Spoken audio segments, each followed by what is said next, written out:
Welcome to EWTN Pro-Life Weekly, your weekly dose of the top pro-life news and issues, all from a Catholic perspective. I'm your host, Catherine Hadro, in our Washington, D.C. studio. Thank you for joining us. In this week's show, the Bishop of El Paso responds to news surrounding a detained pregnant woman. We speak out against a day that celebrates abortionists. And this. There are more warning signs on a carton of cigarettes about the dangers of smoking than there are when a woman goes to an abortion clinic. How a post-abortive mother now uses her witness to reach women in need. But first, for our top segment, we are going to address the dangers of procedures that are on the rise, chemical abortions. Also called medication abortion or abortion pills, a chemical abortion is a non-surgical abortion in which a mother takes pills containing mifepristone and misoprostol to end the life of her baby. The pro-abortion Guttmacher Institute reports that chemical abortions accounted for nearly 1/3 of all non-hospital abortions in the U.S. in 2014. The first trimester procedure has been on the rise over the past 2 decades. To give us even more insight about the dangers of chemical abortions, we are joined now by Dr. Donna Harrison, the Executive Director of the American Association of Pro-Life Obstetricians and Gynecologists. She's also an Associate Scholar with the Charlotte Lozier Institute and joins us now from South Bend, Indiana. Dr. Harrison, thank you for being on the show. Thank you for asking me. First off, can you explain to us exactly how a chemical abortion works? Sure. When a woman is pregnant, her body produces a special hormone called progesterone. And that progesterone changes the lining of her womb so that she can carry the baby and feed the baby. And that progesterone is very important for all the changes that make her body able to carry a pregnancy. Mifepristone, Mifeprex, the first drug that's used in the drug-induced abortion procedure, blocks progesterone. So it blocks the ability of the mom to feed her baby. And that's how it causes the baby to die. But Mifeprex doesn't cause the uterus to contract. So the mom will have a baby who's died, but in order for her womb to push the baby out, there's a second drug given, which is misoprostol, also known as Cytotec.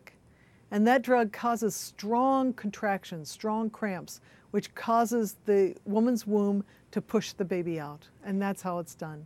Dr. Harrison, what are some of the health risks for the mother specifically associated with a chemical abortion? Well, we know that both Mifeprex, the first drug, and misoprostol, the second drug, are both immune suppressant drugs. They both can suppress the immune system.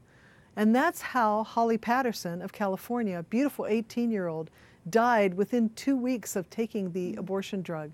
She was perfectly healthy before, and then after taking the abortion drug, she died of an overwhelming infection called Clostridium sordelii. There have actually been over 8 women who have died from this. The other risk is that Mifeprex, the first drug, also makes it harder for the uterus to stop bleeding. So many women have had a very large hemorrhage afterward, after taking the Mifeprex. And that's one reason why the clinical trials were actually halted in Iowa when they first came out, because one woman lost over half of her blood volume. Dr. Harrison, what should our viewers know about abortion pill reversal? Well, abortion pill reversal is based on the simple principle of when we know where a poison works, we give an antitoxin. So we know that Mifeprex, the first drug, works by blocking a special place on a cell called a progesterone receptor. But we also know something else about Mifeprex, that blockage can be reversed. So Mifeprex can be kicked off that receptor if you have enough natural progesterone around. And natural progesterone has been used in the infertility industry for over 50 years. We use it in women who are threatening to miscarry. We give them extra progesterone to help them stabilize the lining of their uterus. So we know that natural progesterone is safe in pregnancy. And there's been a study where there's over 300 women who have had babies after abortion pill reversal, and there's more on the way. And we know that this drug works. We know it's safe in pregnancy. There's been no increased risk of birth defects in those women who have had the abortion pill reversal.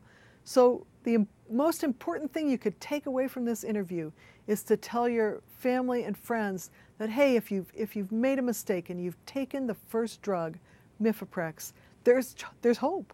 You can reverse this, but time is of the essence. So you have to be within 72 hours of taking the drug. That is so important. And finally, Dr. Harrison, I know you were recently involved with a new documentary from Life Issues Institute called A Closer Look at the Chemical Abortion Pill. Tell us about it. Well, that was a really great video that was put together by Brad Mattis of the Life Issues Institute, and he interviewed women who had had Mifeprex abortions, just so that the women themselves could speak. Because right now what everybody hears is the abortion industry spin. We hear that, oh, pop a pill and poof, the pregnancy is over. But that's not the reality of it. And these women speak. I just can't speak highly enough for this video. These women speak about their own experiences. And abortion by a drug-induced abortion, by Mifeprex and misoprostol, it's painful. You can bleed for weeks. You can have cramping all that time, most of the time cramping serious enough to require narcotic medication. And you cannot predict when this abortion, when you're actually going to pass the tissue. So you could be at the office, you could be in the elevator, you could be driving. It can sometimes take days, sometimes take weeks for all of the baby and the placenta to pass. So this video helped to unmask the lies, the spin that's around chemical abortion. Dr. Donna Harrison, the Executive Director of the American Association of Pro-Life Obstetricians and Gynecologists, thank you. You're welcome. Thank you. Joining us now in our D.C. studio is Marilyn Musgrave, a former U.S. representative for the state of Colorado and now the Vice President of Government Affairs for the Susan B. Anthony List. And joining us via Skype is Brad Mattis, the President of Life Issues Institute and the creator of the documentary A Closer Look at the Chemical Abortion Pill. Brad, first off to you, why did you deem this topic worthy enough to dedicate a whole documentary to? Well, the fact that up to 50% of all abortions done are now done with chemical abortion, and it's being sold as a safe, easy, near painless procedure, and it's not. And the experiences of women who take this drug, who are vulnerable victims, is just a tragedy. And I wanted to give voice to them and warn other women about what has happened. Congresswoman, why do you think there is so much pushback to the science and success of abortion pill reversal? Well, first of all, there's always pushback if there's any restriction on abortion. And this, of course, is interrupting an abortion. And they want, the pro-abortion crowd wants women to be isolated and to do this in private. You know, boy, there's not going to be anybody praying on the sidewalk if you're having a chemical abortion. This interrupts that abortion, and it is very sound treatment. It's very proven. But they don't want to acknowledge that the abortion industry does one thing, and that's taking the lives of innocent children. This is like a dose of reality. And furthermore, women regret, there's regret involved with abortions. There's also, we know now there are abortion survivors. Right. And you know, if you really wanted choice, if you were being intellectually honest, you would say, yeah, a woman has a right to change her mind. And I just think this documentary is so important because women do want to change their mind. And if you go to a website, sometimes you'll look at the frequently asked questions and you will hear the desperation of a woman. Is it too late? Can I still change my mind? And boy, I tell you, that really touched my heart when I read those things. Absolutely, and there is hope there. Abortion pill reversal is possible. And it's so important to discuss. Brad, when putting together this documentary and doing the course of these interviews, what was the most important thing that you learned throughout the course of this project? Well, the sheer number of abortions, the percentage that are done with chemical abortion, the ease with which they sell it, and the overwhelmingly horrendous experience that women have is really shocking. It absolutely is. And Finally, Congresswoman, from a legislative standpoint, where are we when it comes to legislating and restricting chemical abortions? It happens earlier on in a woman's pregnancy, so does that make legislation more difficult? Well, I think what we need right now, since we don't have a pro-life majority in the House of Representatives, we need Congress to give a clear message to the FDA. I mean, they're under Health and Human Services. Their role is looking out for the health and safety of the American public, you know, looking at drugs and their effect and you know, a myriad of other things. But this is a very appropriate role for the FDA. And when Brad is talking about, you know, chemical abortions on the rise, well, then you have organizations that will give a woman an abortion after an interview, and the drugs come from India. Now, do we want the FDA looking out for the American public, their safety? Of course we do. And Congress, who controls the power of the purse to fund these departments, these agencies should give clear instruction to the FDA. And I don't care whether you're pro-life, pro-choice, you ought to realize that drugs coming from India, whether they're for hypertension or whether they're chemical abortion drugs, I mean, they have no place coming to our citizens in this country. We have no guarantee of what are in these drugs. We absolutely need to get this information out there. I'm so grateful for you both for being here. Brad Mattis, President, Life Issues Institute, and Marilyn Musgrave, the Vice President of Government Affairs for the Susan B. Anthony List. Thank you both.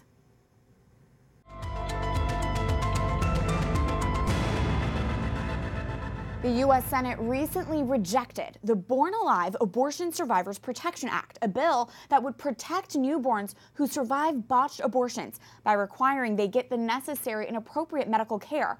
The Senate essentially voted against a ban on infanticide. This Born Alive bill is crucial legislation, and that's why the pro-life movement is not giving up on it. Congressman Chris Smith of New Jersey and Congresswoman Ann Wagner of Missouri have announced they are co-sponsoring a House version of the Born Alive bill. But we need more support for this bill to bring it to a vote. And that takes us to this week's call to action. Go to prolifeweekly.com. Again, that is prolifeweekly.com. Here, you can send a message to your U.S. representative asking them to become a co-sponsor of the Born Alive bill in the U.S. House. Generally, the more co-sponsors a bill has, the greater chance there is for the bill to go to the floor for a vote. It is so important the U.S. House votes on the Born Alive bill. So first off, we have a chance to protect abortion survivors. And secondly, so we can see where each and every congressman stands on infanticide. When you go to prolifeweekly.com, you'll fill out some of your basic information so we can send this message to be for your specific U.S. representative. The Senate's rejection of the Born Alive bill is a disgrace. Be sure to tell your representative you do not want them to make that same mistake, and you want them to take a stand against infanticide. Tell your representative to co-sponsor the Born Alive bill by going to prolifeweekly.com. Turning now to another important pro-life story, a young Honduran woman who was detained in Texas last month gave birth to a stillborn son. And the administration is not considering that boy as an in-custody death. A 24-year-old woman whose name and other identifying details are being withheld for privacy reasons reported being 6 months pregnant when U.S. Border Patrol apprehended her in southern Texas last month. A few days later, while being processed for release by ICE, the woman went into premature labor and delivered a stillborn baby boy in a Texas detention center. U.S. Immigration and Enforcement, or ICE, and U.S. Customs and Border Protection recently released a joint statement about this incident and said, quote, "For investigative and reporting purposes, a stillbirth is not considered an in-custody death. ICE has not returned our multiple requests for comment or for additional information, nor have they made public the circumstances surrounding her detention." Bishop Mark Seitz of the Diocese of El Paso, Texas, is a consultant for the U.S. Bishops Pro-Life Committee and joins us now. Your Excellency, thank you for being here. Pleasure to be here, Catherine. This is a tough story, and first off, I just want to get your reaction. What is your reaction to this news? Well, it's just sad on so many levels because we certainly have concerns about everyone's treatment as they're crossing the border. Treating pregnant women and children as though they are criminals, and creating a situation in which they are being punished, really, for fleeing to our border is a big concern. But now what we're seeing is situations in which people's lives are being lost in this custody situation. The circumstances of that they're placed in detention are very, very difficult and hard for a healthy young man or healthy young woman. But for a woman who's 6 months pregnant, much more difficult and risky. Unfortunately, our government has chosen to detain pregnant women, whereas before they were released on parole to go through their court process. That is a new policy change, which we will get to shortly. And when it comes to this specific news story, ICE and U.S. Customs and Border Protection are not classifying this stillbirth, this stillborn baby boy, as an in-custody death. Can you respond to that specific aspect of the story? Certainly. So it seems that even in an administration that is recognizing the right to life, sometimes that message isn't getting out on all levels of government, right? And so we see where that child that we understand, we know was a living human being in his mother's womb. When that child dies, somehow the personhood and therefore the life of that child is not considered somehow important, and a death somehow is not reported, although clearly when you see that 6-month-old unborn child,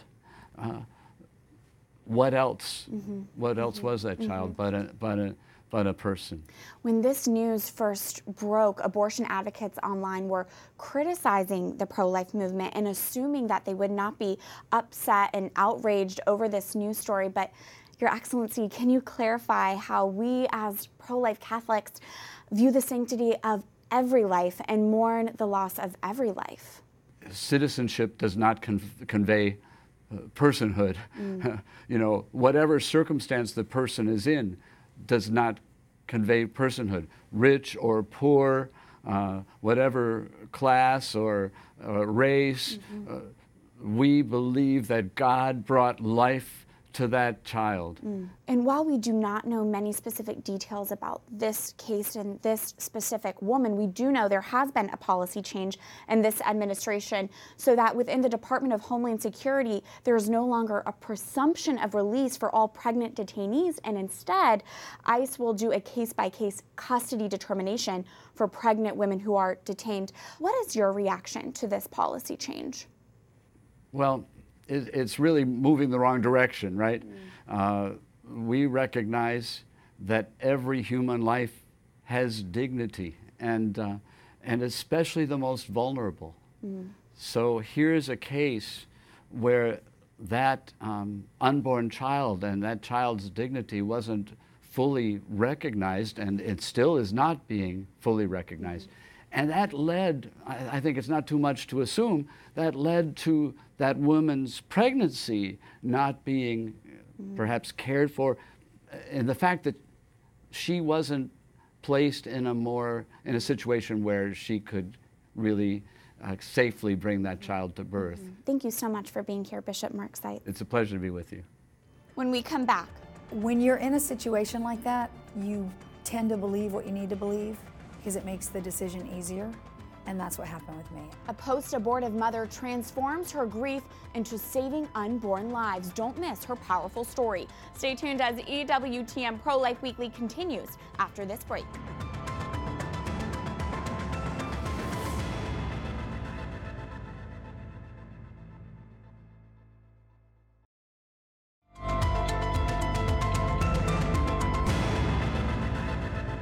Welcome back to EWTN Pro-Life Weekly. I'm your host, Catherine Hadro. Pro-abortion groups recently celebrated a National Day of Appreciation for abortion providers. That is this week's Speak Out segment. On March 10th, abortion advocates promoted a National Day of Appreciation for abortion providers to celebrate people who perform abortions or work in the abortion industry. To mark the occasion, Planned Parenthood asked supporters to send thank you notes to their staff. Abortion lobbyist group NARAL tweeted this: "Happy Abortion Provider Appreciation Day. Today and every day, we celebrate abortion providers." The National Abortion Federation even asked supporters to buy T-shirts in honor of the occasion. There is nothing to appreciate about the abortion industry. Abortion ends a human life. This fake festivity is just more propaganda from the abortion industry to paint their work in a positive light. Instead of thanking or celebrating people who perform or facilitate abortions, we need to be praying for their conversion. The witness of people like Abby Johnson, people who have left the abortion business to become pro-life leaders, are reminders that not only is conversion possible, it can transform lives. I hope and pray that those who now perform or facilitate abortions will one day soon join us in our efforts to build a culture of life. You are welcome anytime. Remember, there is something you can do to counter today's culture of death. Follow this week's call to action. Go to prolifeweekly.com to ask your congressman to co-sponsor the House version of the Born Alive Abortion Survivors Protection Act. Our final story is yet another reminder the pro-life movement is on the side of information, empowerment, and true compassion for women in need. For this week's pro-life focus, hear how God transformed one post-abortive mother's grief to save countless unborn lives. Victoria Robinson, thank you so much for sitting down with us today. Thank you for having me. Victoria Robinson today is a pro-life advocate and speaker, but it's been a journey to get here, a journey that began in heartbreak. Over 30 years ago, gosh, 3 decades now, I was a single mom with 2 little girls that I was struggling to take care of as far as financially. I was working 12 hours a day, putting them in daycare, because their father abandoned us and never supported us financially. So I found myself getting involved with this guy that I met. You know, when you're a woman whose husband just says, "I'm out of here, I don't want to be married to you anymore," your self-esteem is rocked to the core. So I started dating this guy, and who told me I was beautiful and special and all those things. 9 months into the relationship, I found out I was pregnant. Being someone who's already wondering how I'm going to take care of the 2 I have that I love so dearly, now what am I going to do? Well, he wasn't ready for a child either, and continued to talk to me about abortion. I called an abortion clinic in Charlotte, North Carolina, that also reiterated, this is the best thing for you. You already have these 2 kids you can barely support. It's just a clump of tissue, blob of tissue, you know, cells. It's not really a baby anyway. So when you're in a situation like that, you tend to believe what you need to believe because it makes the decision easier. And that's what happened with me. I made the decision to end the life of my child, and on a Saturday morning drove myself to an abortion clinic because he couldn't even take me, and went to the abortion clinic and experienced an abortion in my life, and changed me forever. For over a decade, Robinson says she lived under a cloud of guilt and shame from her abortion. As time went on, she got involved with a Christian worship team when a woman at her church started regularly inviting Robinson to volunteer at the pro-life pregnancy center she directed. It took about 3 years before I finally walked into that pregnancy center and said, "I'm here to volunteer." Still didn't tell anybody about my abortion until 6 months later. Then I went to the director and said, "I need to share something with you." And she looked at me and said, I've known all this time. I feel like the Lord spoke to me, my heart about it, and I've seen how you react about certain things. So now we're going to get you in post-abortion counseling, and it's going to change your life. And it did. The post-abortive counseling, Robinson says, was transformative. She had never expected her abortion to have such an impact on her. When you take the life of a child at your own hand, whether someone talked you into it, forced you, whatever, you still take that on yourself. It's hard, it's a big struggle. But today, Robinson isn't struggling, she's thriving. These young people are our future when it comes to the pro-life issue. Victoria Robinson is now the Director of External Affairs for Save the Storks, a pro-life organization that partners with pregnancy resource centers. Up until now, Robinson had been working with pregnancy resource centers for over 20 years, even serving as executive director at 3 separate locations. At Save the Storks, pro-lifers empower women during pregnancy with one innovative way in particular. Tell us about the vans, the Save the Storks vans. Oh, yeah, our Stork buses. There we go. Stork buses are, our goal is to have them in every city across the country. We are growing in leaps and bounds. We are partnering with pregnancy resource centers and helping them to raise the funds to start their Stork buses. These Stork buses are state-of-the-art Mercedes Sprinters. And I've even had people say to me, believe it or not, well, why do you have to use a Mercedes? Well, because why aren't we giving them the best? Why are we apologizing for offering the best to these clients? The impact is 4 out of 5 women who step onto our buses choose life. Robinson reminds us it's the pro-life movement on the side of true choice and information. No one really fully informed me with information. I felt later on so disrespected as a woman that I wasn't trusted with the information that could have caused me to make a different choice. And I don't think that's fair to do that to a woman. I think we're intelligent people that deserve the right to know all of our options and all of the facts before. I say this all the time, but there are more warning signs on a carton of cigarettes about the dangers of smoking than there are when a woman goes to an abortion clinic. From her pro-life writings, speeches, and outreach, Robinson says God is using her story to reach women on a similar path, to share his message. God does forgive for all sin, including abortion, and that you can be whole after an abortion, and he can take what the enemy meant for evil and turn it into good. That does it for this edition of EWTN Pro-Life Weekly, but before we let you go, we need your help to properly celebrate World Down Syndrome Day on next week's show. Can you do us a favor? If you have a loved one who has Down syndrome, can you email us a photo of your loved one with one sentence about why you love them? Please send it to us by Tuesday, March 19th, and you might just see your message here on EWTN Pro-Life Weekly. Send your email to prolifeweekly@ewtn.com. You can also find us all over social media. Just search for EWTN Pro-Life. I can't wait to see those pictures. And remember, life is a gift. Your life is a gift. God bless.